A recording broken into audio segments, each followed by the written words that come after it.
It is finished. The Homestuck video is done. It's 7.5 hours, and it's done now, and it comes out tomorrow, and I'm done with it. And honestly, like the thing. Oops, don't want to fall in the pit, or maybe I do want to fall in the pit. Is the staircase on the second floor? The thing about this Homestuck video is it was a lot of work. It was a lot of work to get it done. Maybe not like did again. Maybe not a super amount of work. It is a lot of like talking over like comic panels on screen. It's not a hard video to make. It's just a long video with a lot of work, and like I'm done with it, and then oh, what do I do now? Oh, I don't have anything I have to be working on right now. I'm done with things. I kind of like I don't I decided, oh, I need to take a break from making videos after this because this was so much work, and I'm going to need time to rest and recuperate. And then I wake up this morning, I'm like, what the fuck do I do now? What I do is I watch that 9-hour video on Mega Man Battle Network, which is a sequel to an 8-hour video on the other Mega Man games. So I watch that, and that's what I'm watching. I'm watching that and playing games. Like, I decided, you know what? I should do a Donkey Kong like 64 randomizer, and then I start. I'm like, wait a minute, this game fucking sucks. Why am I doing this? But nope, I'm not hard at work. I was in the groove. Gonna say I'm hard at work. I am no longer hard at work. I've completed my Homestuck video, and I'm going to try and with the D&D stories only do one a month because I don't want to just get in the weeds of like so much work on them and not work on anything else. So I got some time. I don't have a lot of videos coming out. I would like to get the next video written because I enjoy the writing process and working, and I've started work. You can see didn't do too much writing this week, but I did do a little bit of writing for my next video essay, which is going to be about Captain America: Brave New World. I started writing that, and I decided, I should rewatch the 1990 Captain America movie. Is it as bad as I remember? And the answer is no, but also yes. It's a terrible film. Like, it's a bad Captain America movie. It's like, so they do adapt. Like, the first 30 minutes are like World War II, and then they have, and now Captain America's a man out of time. And they do nothing with it. They do nothing in that 1990 Captain America movie with J.D. Salinger's son. They do absolutely fucking nothing with the man out of time. There's no drama derived from that. No characterization. It's just like, well, I'm in the present now, or the future, I guess, from my perspective. Okay, let's go stop the Red Skull. And I do like, it's just a thing they say in the movie. The plot of it is like, we need to find out the Red Skull's past, because we know he's still alive, but he isn't calling himself the Red Skull anymore, but he is behind all these evil stuff, but he's like doing the evil stuff while using his real name. How do you know that?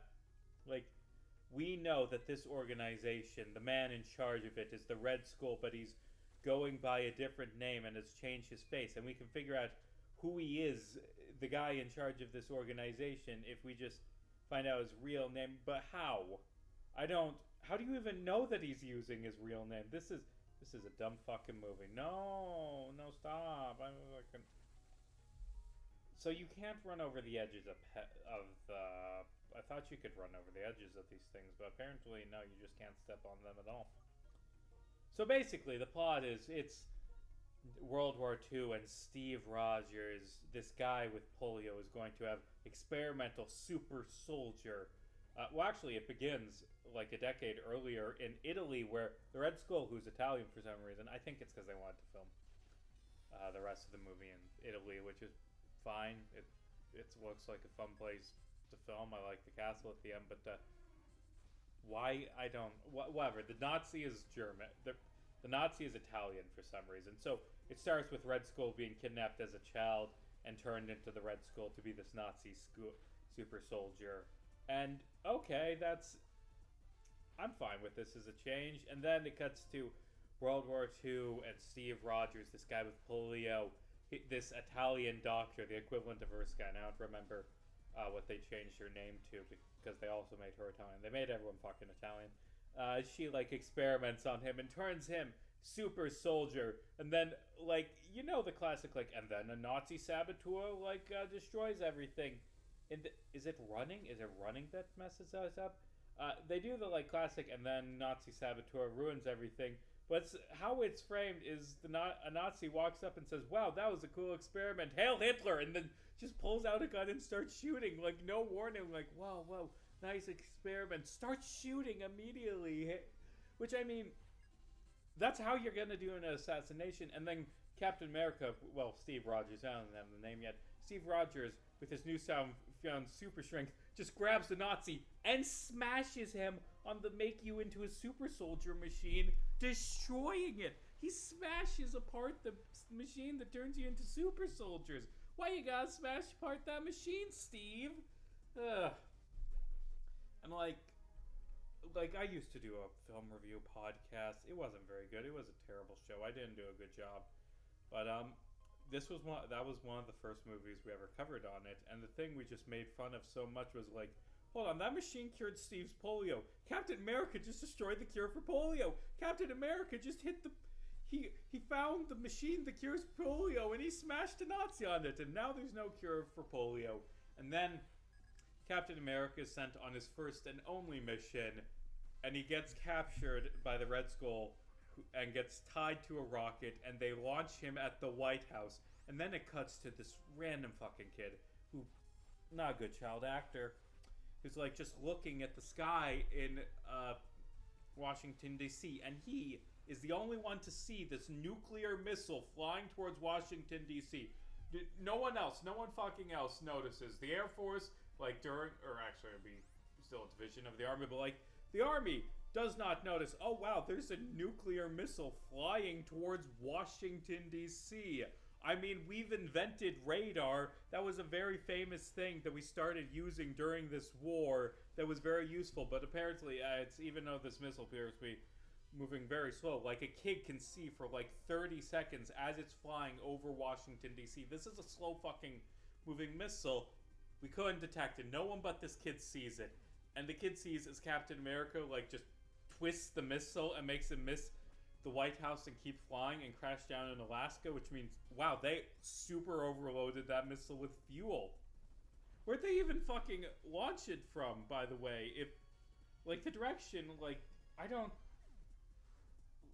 like, fly past DC, wind up in Alaska? With that, I don't know. But the point is, that kid sees Captain America, like, save Washington, D.C. and fuck. I want my items. He sees Captain America save Washington, D.C. and says, I'm gonna be president now.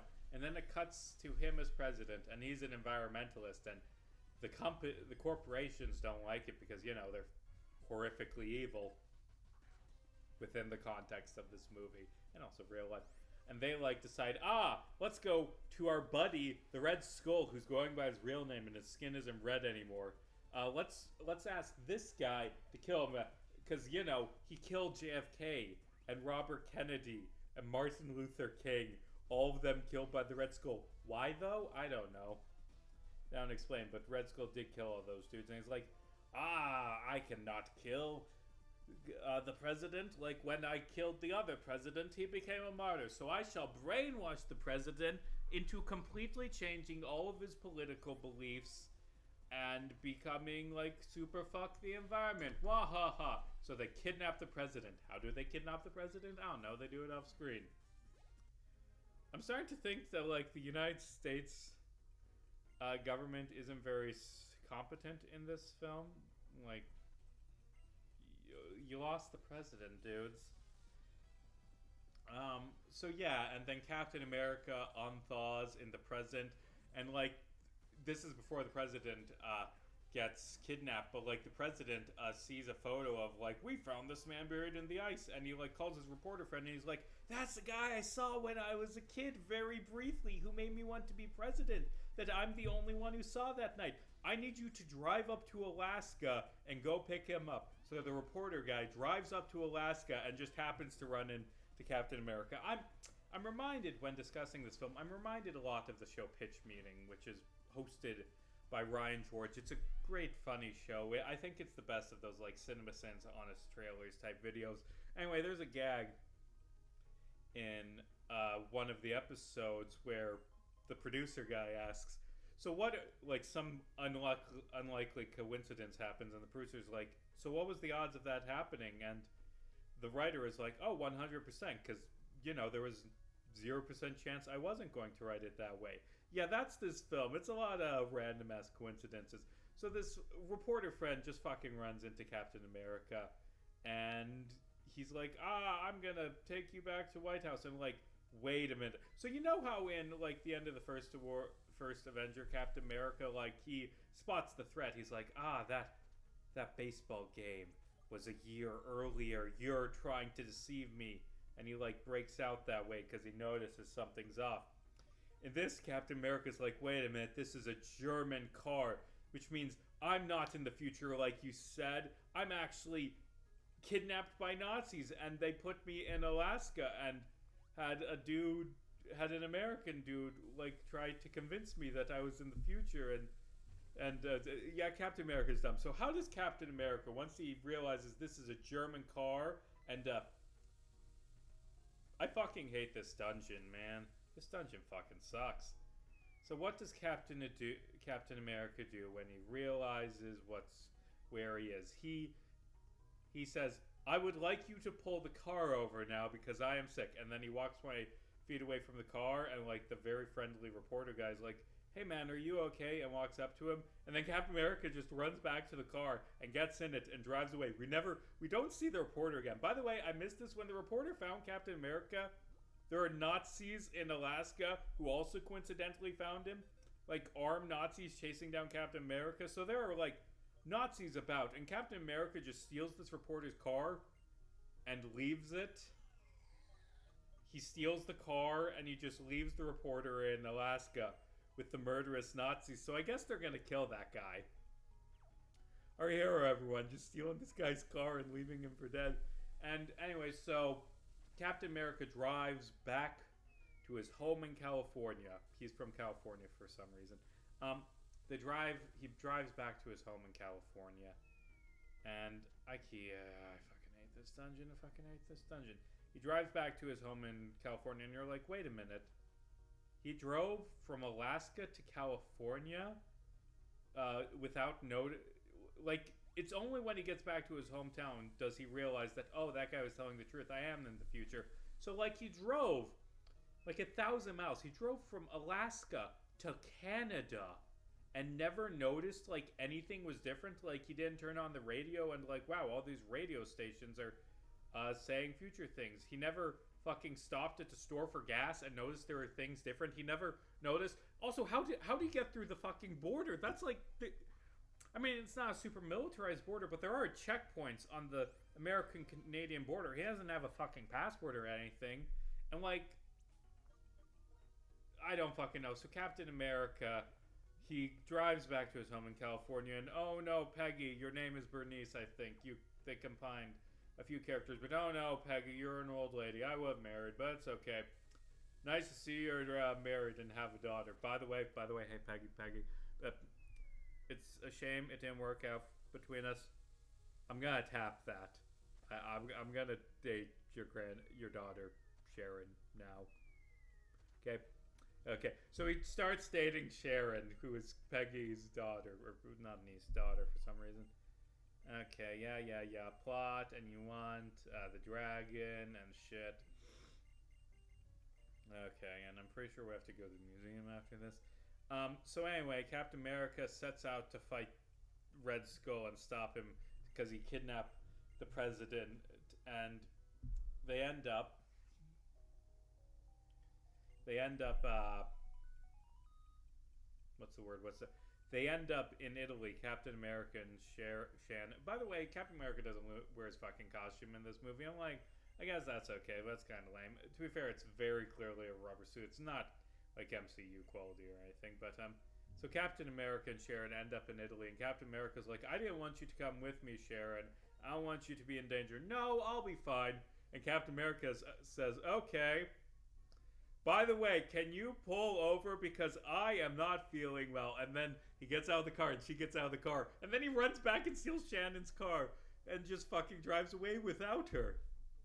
And anyway, they look for the Red Skull's real name and they don't find it. How they actually end up defeating the Red Skull is the Red Skull's minions who were sent to kill them. They lead them back to the Red Skull, and Captain America saves the president, and yada. I'm skipping past a lot of stuff. And then at the end, he breaks the keeps the. This is actually no. There is one scene. There was one genuinely really good scene where the president, he gets out of his cell and he runs to the edge of the Red Skull's Italian castle. And, like, he's surrounded by these fucking Nazis, and he's like, you need me. If you can't mind control me, your plan fails. So he jumps off the fucking edge of the castle. Like, it's a genuinely cool scene. Like, President Kimball from the 1990 Captain America movie is the best fucking fictional president. He jumps off because he will not be mind controlled into abandoning the ideals that he has fought for. Like, damn, that's a good president. And Captain America, of course, grabs him and saves his life. And they fight together. They defeat all the Nazis. Yada, yada, yada. And everything's going great. And, oh wait, I forgot to go to the museum. Oh, it's fine, it's fine. Do you have a fire move? No, you don't. You have flame burst, which is mediocre, but it's better than nothing. So, Red Skull's like, welp, you stopped my plan to brainwash the president, so I guess I'll go to my backup plan. Launching a small nuke that will completely kill everyone in Southern Europe. Those two things are contradictory, by the way. Either it's a super cartoonishly large nuke or one destroy all of Southern Europe. But the point is, I guess I have no choice because you stopped my plan to kill myself now. And they fight, and Captain America's like, wait a minute, Red Skull, you're a sympathetic character in this. You have a sad backstory where the Nazis kidnapped you and experimented and tortured you to turn you into an evil super soldier. And the Red Skull's like, you're right, they did make me evil. Which is why I have to kill everyone, and then he fires the nuke. So Captain America, this is how the film ends. Like the Red Skull is standing on the edge of the cliff. He just pressed the detonator to launch the nuke. So Captain America punches him off the edge of the castle.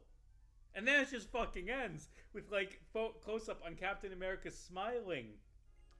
And I guess the implication is because Red Skull's dead, the nuke isn't gonna fire now. But he already fucking fired the nuke. He already pressed the fire button. So I like to think the actual ending of that is that 5 seconds after that, it just stops on Captain America smiling. Like 5 seconds after that, the nuke just fucking vaporizes him. Captain America's dead. The 1990 Captain America saved no one. Southern Italy got nuked to death. Because Captain America, So anyway, that's the 1990 Captain America movie, which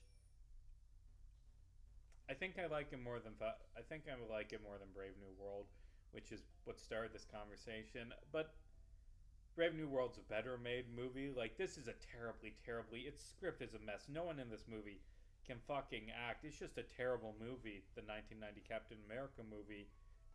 But I have more to say and more that's kind of charming about it than Brave New World, which is the epitome of, it's fine. It was the most basic, well put together. It's well shot and it's well acted and the directing is competent and the script is a script instead of the random scenes stuck together with duct tape in the 1991. But there's nothing in Brave New World that stands out as especially good or especially interesting, you know? But anyway, I also watched the 1979 Captain America movie, and I have just fucking nothing to say because that was one of the most boring, mediocre movies I've ever seen. It is absolute dog shit. It is the worst goddamn superhero movie I've ever seen. It's like just standard 70s like action character show, but the main character is tangentially referred to as Captain America. Like, he has a different backstory and different costume and everything. It's very little and similar with Captain America. His main power is that he owns a motorcycle, and yeah, it's just a bad movie. and it was supposed to be. It's essentially two shitty TV show episodes put together because it was meant to be the pilot for a Captain America TV show, and I'm glad he didn't get picked up because that wouldn't have been a good show. It was just such generic 70s action show bullshit. It was terrible. It's your $6 million man A-Team, but worse quality, you know? So I watched that as well. So I've watched a couple Captain America movies. I need to watch the second 70s. Well, I guess this one came out in the 80s because it was a few years later. But I need to watch Death's Too Soon, which is the sequel to the 1979 TV movie based on Captain America. And then I can start writing my Brave New World video. Or, I mean, I've already started. Started. You know what I fucking mean. Hello, lady with umbrella. My footsteps are cute. What a random fucking thing to say to a guy. That's just... What are you on? So anyway, yeah, tomorrow my video essay comes out. And a few days ago my novel came out, like Miss Valley Middle School. I talk about it more in that video, and I'm going to do like proper advertising and stuff. Just not right now. I was busy finishing shit. I need to figure out what to write next is the thing. Because before I took time off to work on Miss Valley Middle School, I was working on the superhero thing, and I don't know if it was good enough. I think I might have to abandon that project. Maybe I'll come back to it a few years later. I think there's some good ideas. I just didn't do a good job putting it together, and I think I might have to put that one aside and rewrite it later. I do have one idea for a project that I'll talk about later.